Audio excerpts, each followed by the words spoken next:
95.7. Noticias, actualidad e información. Gold Data, Internet y transporte de datos corporativo en fibra óptica y wireless. Te conecta desde Panamá con el mundo. Atención y servicio técnico personalizado. Contáctanos golddata.com.pa o llámanos al 833-9541.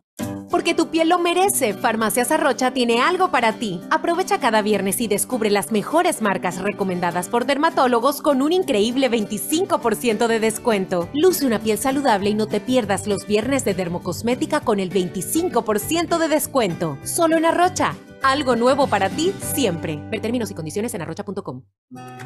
Contamos contigo para defender la voz de todos los panameños en la elección general de 2024, como lo hizo Olga. Fui la primera de mi familia en inscribirme como miembro de mesa. Ahora soy responsable de... Muy buenos días, licenciada Giselle. ¿Me escucha? Muy buenos días. Sí los escucho. Encantada de estar en su programa. Gracias, igual. Estoy en el cambio comercial. Después del cambio comercial entramos con la entrevista suya, ¿vio? Sí, sin problema. Me escuchan y me ven bien, ¿verdad? Okay. Con sus comentarios, opiniones, críticas y su sabiduría para orientarnos sobre qué temas tratar. Intentamos llevarle la actualidad de Panamá, Colombia y el mundo, buscando siempre que estén bien informados. Con la ayuda de la tecnología, hemos transmitido en directo vía satélite desde más de 20 países. Gracias por ayudarnos a hacer historia radial en Panamá. Estampas Colombianas Panamá, 46 años con la fuerza de la verdad.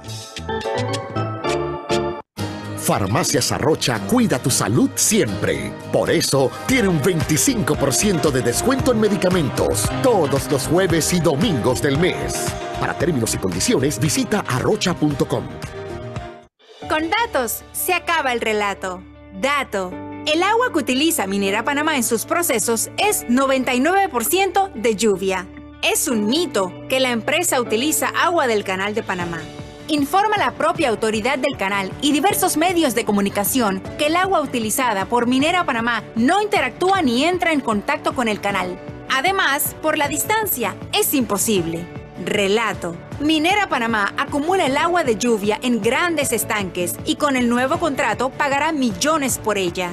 Para más datos sobre este y otros temas, entra a nuestra página web cobrepanamá.com. Otra vez, con datos, se acaba el relato. En Metrobank te preferimos. Por eso hemos ideado una banca especialmente para ti, que pone a tu disposición todos los productos bancarios que necesitas: tarjetas, hipoteca, préstamo de auto y leasing, cuentas de ahorro y depósito a plazo fijo. Una sola banca para todas las etapas de tu vida. Contáctanos al 204-9000 y te asesoramos para que saques más provecho de la banca que te prefiere. Porque Metrobank es confianza. Eso que buscas, encuéntralo en Arrocha. Aprovecha las mejores ofertas del mes que tienen para ti. En el departamento de hogar, electrodomésticos, departamento de electrónica, cuidado personal y mucho más. Busca tu catálogo de ofertas en nuestras sucursales o descárgalo digital en arrocha.com. Arrocha, algo nuevo para ti siempre.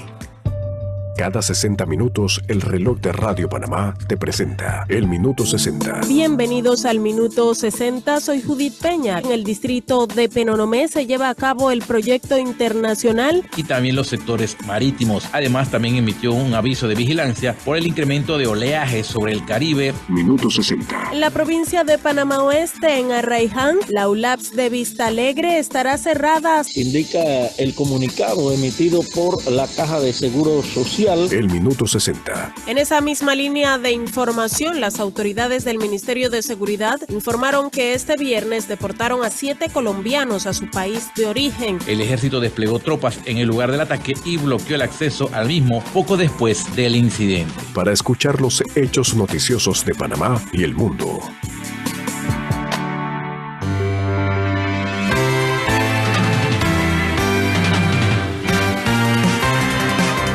Actualidad, noticias y deportes a la hora, aquí en Radio Panamá. Este es el Minuto 60. Presentado por, con la construcción de la nueva carretera de Yavisa a Pinogana, todo Darién gana. Ministerio de Obras Públicas, Gobierno Nacional.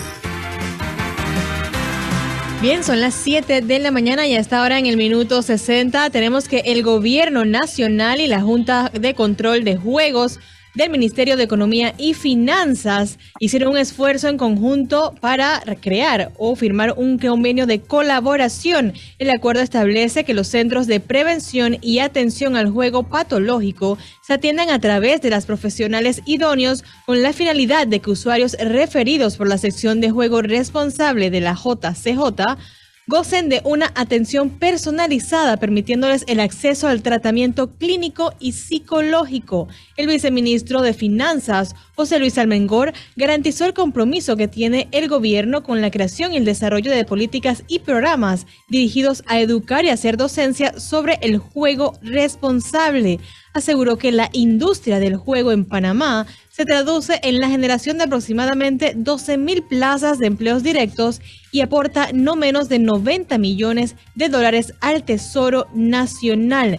El convenio suscrito requiere que las personas o pacientes referidos estén sujetos al programa de prevención del juego responsable, permitiéndoles mejorar su calidad de vida y el control del juego patológico, tales como terapia personalizada, terapia familiar y de grupos, charlas, capacitaciones, entre otros. Es importante destacar que los administradores y operadores, en virtud de la responsabilidad social que mantienen con el país y con todos los jugadores que asisten a sus salas de juegos, se han comprometido a realizar mensualmente donaciones para contribuir al funcionamiento de los centros de prevención y atención al juego patológico, por lo cual la Junta de Control de Juegos ha establecido las condiciones, obligaciones y responsabilidades para su buena administración. Hasta aquí el minuto 60. El minuto 60 fue presentado por, con la construcción de la nueva carretera de Yavisa a Pinugana, todo Darién gana. Ministerio de Obras Públicas, Gobierno Nacional. Todo lo que pasa, pasa por Radio Panamá 94.5 FM.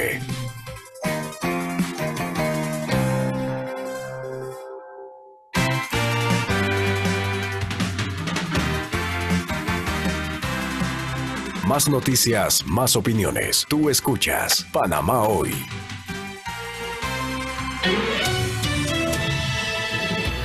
Entrevista de actualidad. Panamá Hoy.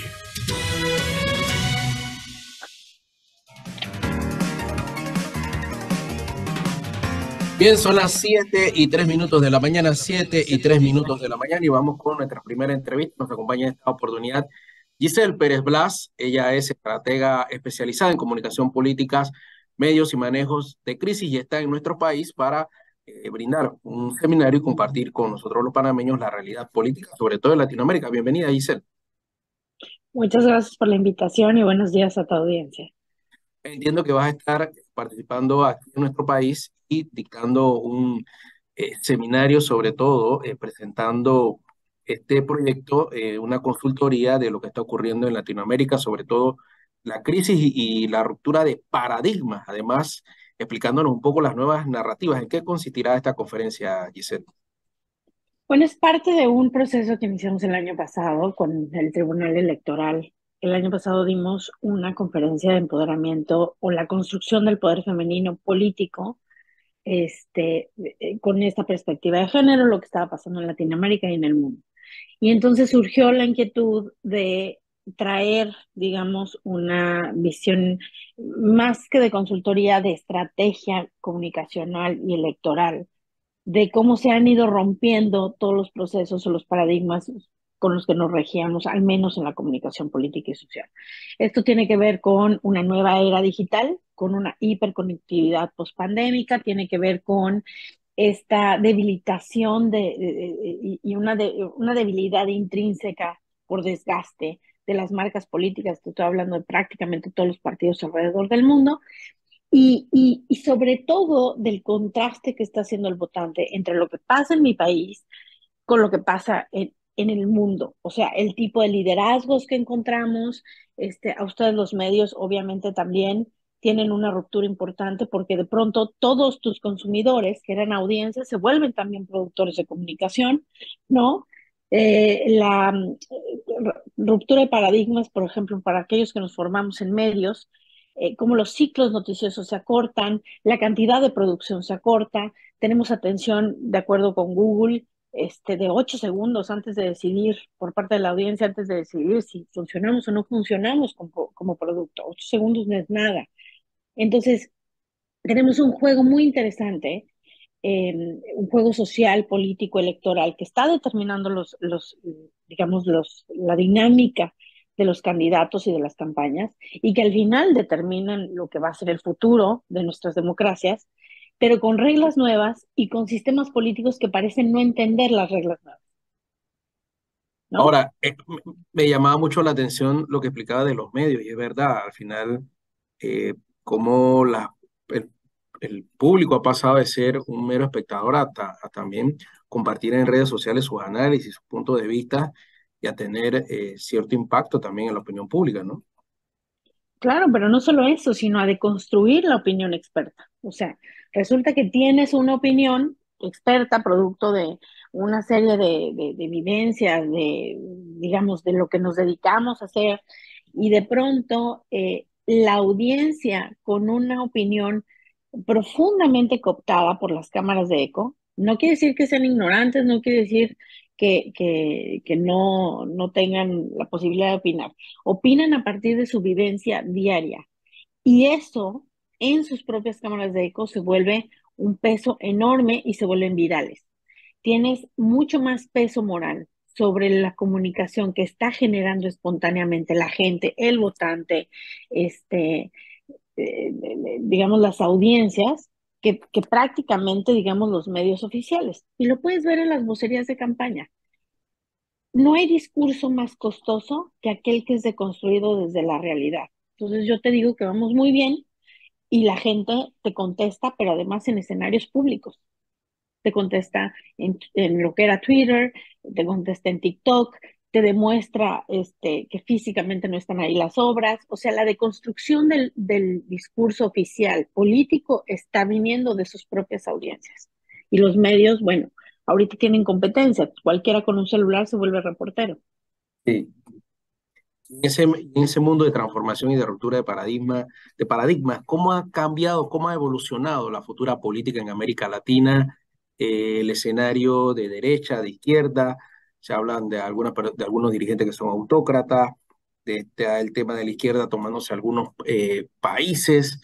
¿Cómo está el escenario en América Latina? ¿Cómo ha evolucionado la figura del político en América Latina? En general, en este momento estamos viviendo una centrificación absoluta en el humano. Es decir, la narrativa personal puede más que las narrativas institucionales. Eso ha permeado en prácticamente todo. Por eso ya no es el medio, es el periodista, ya no es la marca política, es el político, ya no es, digamos, como el escenario, ya no necesitas un escenario creado, tienes una influencia. Entonces, lo primero sería que sí nos estamos hipercentralizando en las personas, lo cual en materia democrática genera grandes riesgos. Son estos personajes que superan a sus partidos, que superan ideologías, que además generalmente son emanados de los extremos, porque esa es su naturaleza. La naturaleza de estos personajes que superan el contexto vienen generalmente de los extremos, insisto, sin satanizar a nadie, pero la extrema derecha y la extrema izquierda, el extremo populismo, el extremo, cualquier extremo se toca. Esa es la realidad, se empiezan a aparecer, pero tienen los mismos métodos, tienen discursos profundamente radicales, se crea una polarización social importante, a eso le sumas la brecha digital, es decir, la gente que tiene acceso a diferente información y hay gente que no necesariamente tiene, y entonces tienes elecciones profundamente volátiles, porque realmente el contexto se empieza a complicar, las reglas cambian. A ver, lo que vimos hace unos días con Milei en Argentina, de enfrentarse a insultos con el Papa, no lo hubiéramos imaginado ni siquiera hace 6 meses, ¿no? Esa es una realidad. El que tengamos presidentes no solamente en Latinoamérica, sino en Estados Unidos y prácticamente en el mundo, que están sujetos a procesos que pueden resultar en encarcelamiento o sanciones penales, tampoco lo hubiéramos pensado antes. la ruptura del género, es decir, esta, durante muchos años las mujeres fuimos fuerzas electorales, pero no necesariamente en las posiciones centrales. Y en este momento, bueno, la propia demanda de las audiencias electorales, pues te están obligando a formar cuadros y a abrir espacios. Entonces, tenemos elementos muy, muy interesantes y muy importantes que nos dan mucha libertad, pero que también generan muchos riesgos, porque una persona siempre va a ser mucho más empática que una institución, pero las instituciones son las que marcan las reglas democráticas. Para eso es la democracia, para dirimir las diferencias. Y estas personalidades extremas, pues de pronto generan percepciones que no son tan reales, ¿no? Oiga, y también escenarios como el de Ecuador, donde también se asesina un candidato. O sea, el escenario está bastante complicado, ¿no? Bueno, a ver, en México ya no dejan no solo los asesinatos de los candidatos, sino la imposición de candidatos a partir de fuerzas, digamos, no políticas, ¿no? O el continuo asesinato que tenemos en Latinoamérica de alcaldes, accidentes, o sea, ¿no? ¿Qué les pasa cuando hay que resistir ciertos procesos? Sí estamos viviendo tiempos convulsos, pero el votante también. O sea, no solamente es el sistema político, el votante se está adaptando también a procesos culturales que son absolutamente distintos. Te voy a poner un ejemplo bien sencillo, que creo que vale la pena. Una estratega electoral, porque hay consultores y hay estrategas, pero bueno, yo sí hago un poco la diferencia en ese sentido. Una estratega electoral mide y está acostumbrada a medir sus audiencias, es decir, dónde están mis votos y voy por ellos.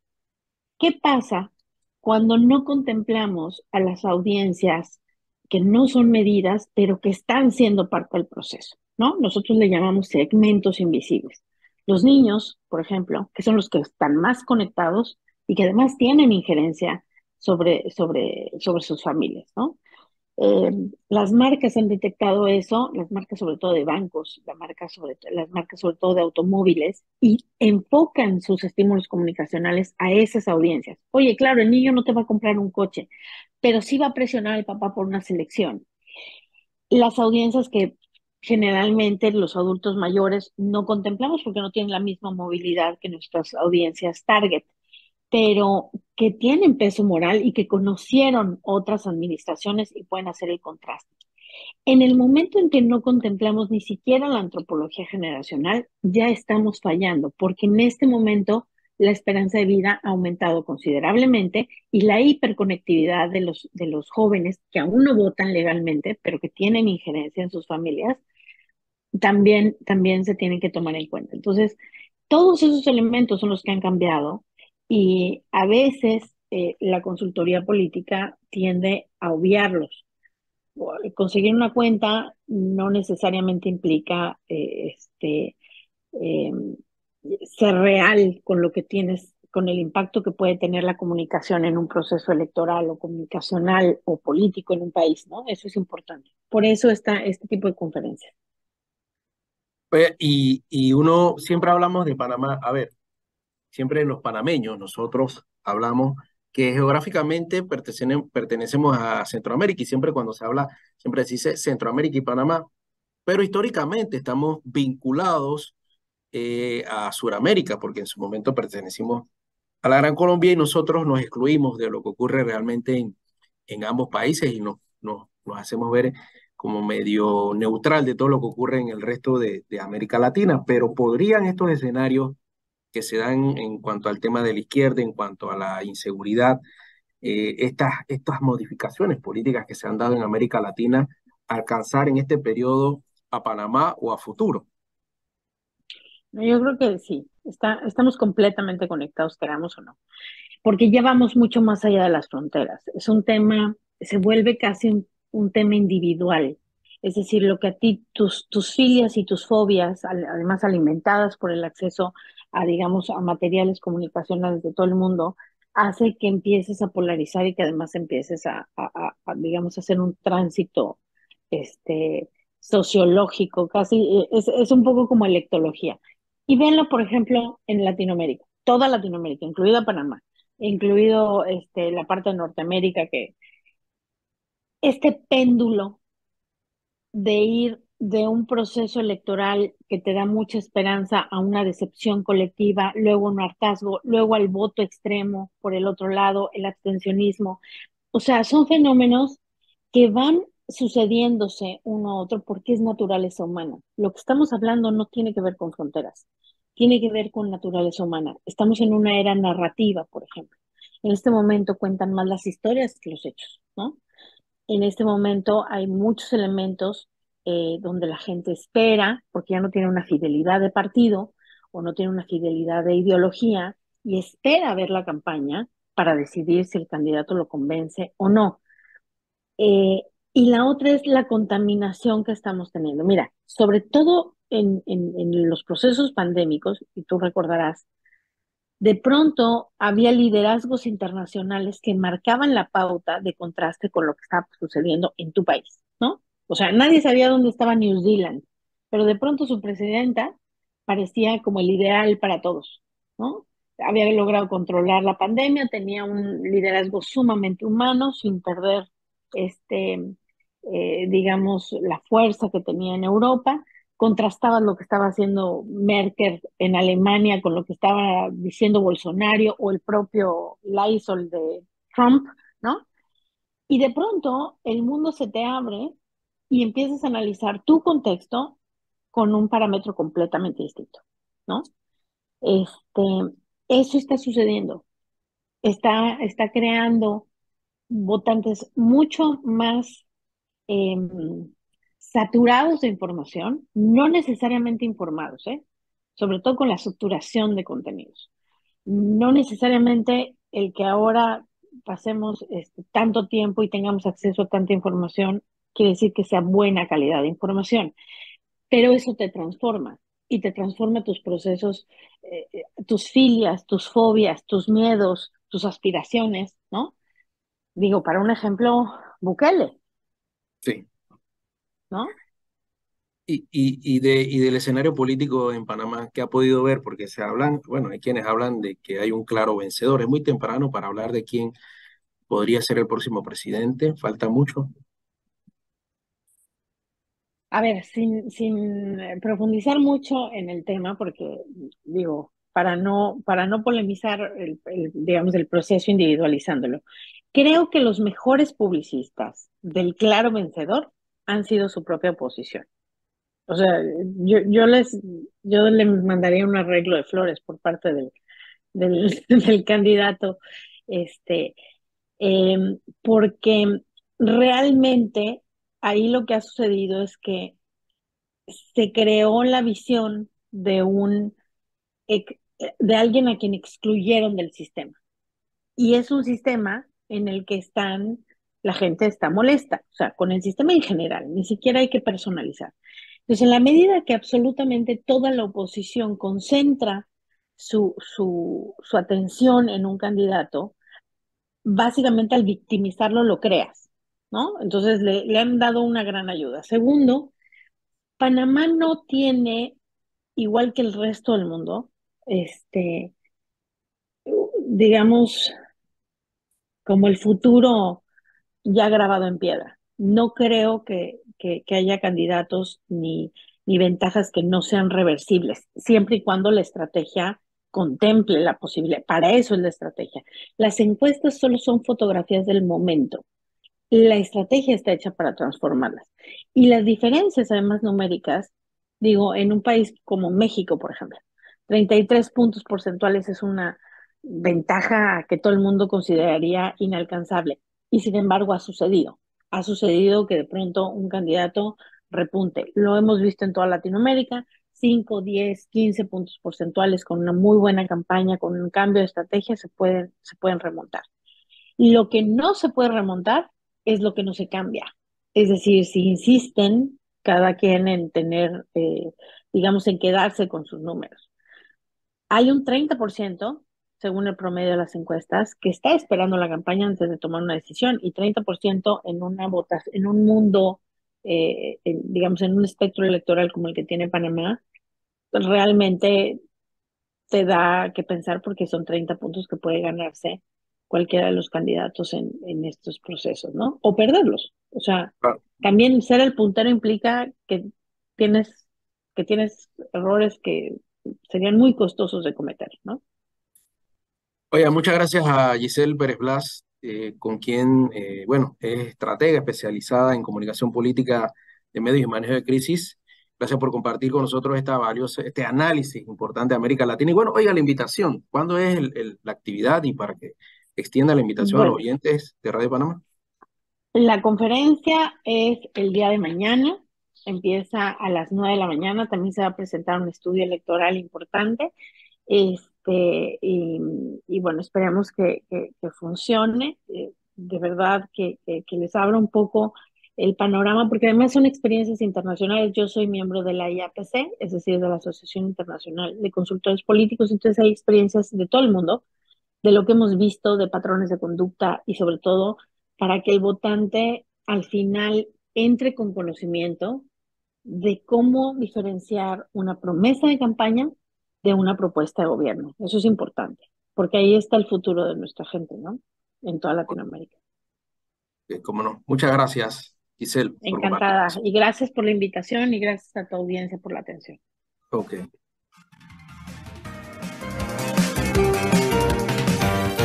Radio Panamá, independencia total.